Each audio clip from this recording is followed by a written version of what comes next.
If you have scoliosis, you need to be doing scoliosis-specific exercise, and here's why.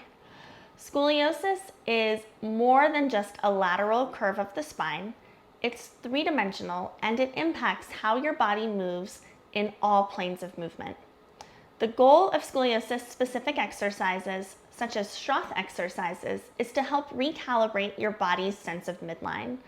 This is important because it allows the muscles around the spine to work more efficiently and places the spine in a more stable position. When those things happen, not only do you reduce the likelihood that your curve progresses over time, but you improve your daily function and reduce pain.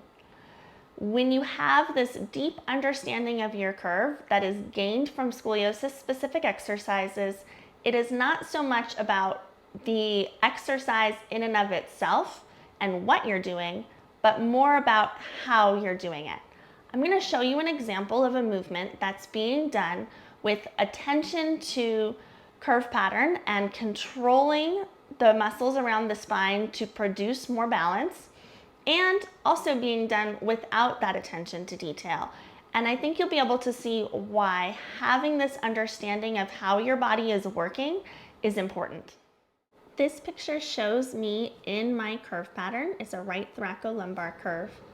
As I start to do this exercise, I'm not paying attention to my curve and controlling the rotation. Look at the left lower ribs and see how they're sticking forward in the front. That's me in my curve pattern.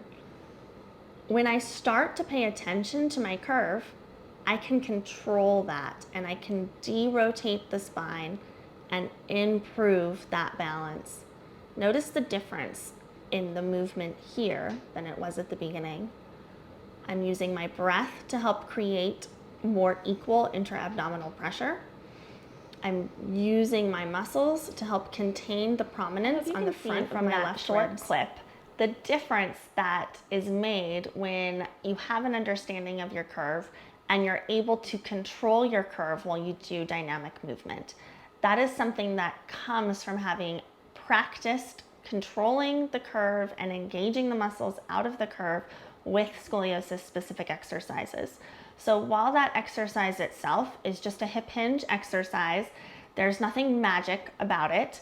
You can clearly see the difference in the way that it's performed at the beginning and at the end, and how the second option is more improved, more stable, more beneficial that way. That's the goal when you do movement, to be able to do the movement out of your curve pattern in a position of stability and balance. And that's why scoliosis-specific exercise is so helpful and so important.